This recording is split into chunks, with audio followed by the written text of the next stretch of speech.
Good morning, everybody. It's about 5:45, and normally I would be on the road, but I waited at home here because I needed to do an interview with Mike Hoskins this morning about an announcement that Minister Brown and Minister Costello have put out today. It's a really good announcement. We're very pleased about it. So what they have announced, and I'm sure that you will see it come up across socials or you'll see it come up through the media, they have announced a ministerial advisory group. Now, it might not sound like much, but what you know is that when a minister seeks an advisory group with a very specific terms of reference, what it basically says is that the minister has now taken back control from the ministry or the agency, the topic, and wants to hear directly from subject experts, in this case, aged care experts, both in-home care and residential care experts, about what they would do about a particular problem. And the terms of reference are quite tight. The terms of reference give them a very short period of time to come up with how would you design the flow between in-home care and residential care. What would that look like? There is a piece there about who would be paying for what. And if we look across the Tasman at Australia, we have to have this conversation, New Zealand. We have to have this conversation about, if you paid for accommodation all of your life, why should the government pay for it now? If you paid for your food all of your life, why should the government pay for it now? And so on, right? But then there are other parts that we have always expected as part of our social contract with our government. And what are they and how should they be funded when we're talking about what is this wave of seniors, New Zealand seniors who will need some form of, whether it's in-home care or residential care. So we're very pleased. It's probably, for me anyway, it's the biggest piece of action so far since probably ageing in place. Now, this is not an implementation. This hasn't been pre-designed.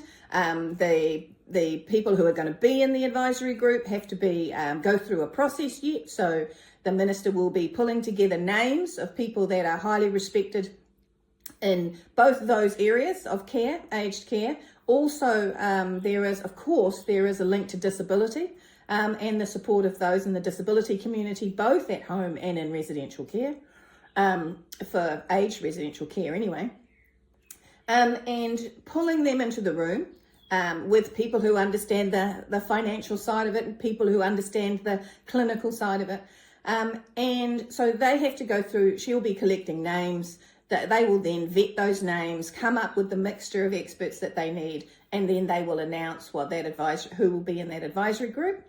From the press release I have seen, they are hoping that the advisory group will start in January, and they very much want them to come out the other side in June. So short period of time, which I think is great actually. We've had multiple reviews. We know what the problem is.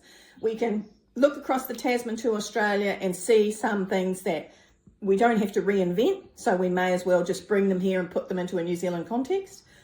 We can look across the Tasman and find some things that we don't want to do. So that stops us going down, the wrong pathway with some unintended consequences. And so we should be able to push out the other side. Now, let's be clear. When you have an enormous amount of New Zealanders aging in a relatively short period of time, with higher acuity levels and so on and so forth, because what we're really talking about is that last quarter of individuals' lives from 75 to 100. That's the piece we're talking about. 75-year-old to 85-year-olds, probably there's a level of residential care, in-home care there, and then average age of entry for at least a quarter of that population into residential care is 85. So that's what we're talking about, the last 25 years of our citizens' lives. And somebody's going to have to pony up with some more money. There is no way alternative, to be frank. It's just to the sheer numbers, right?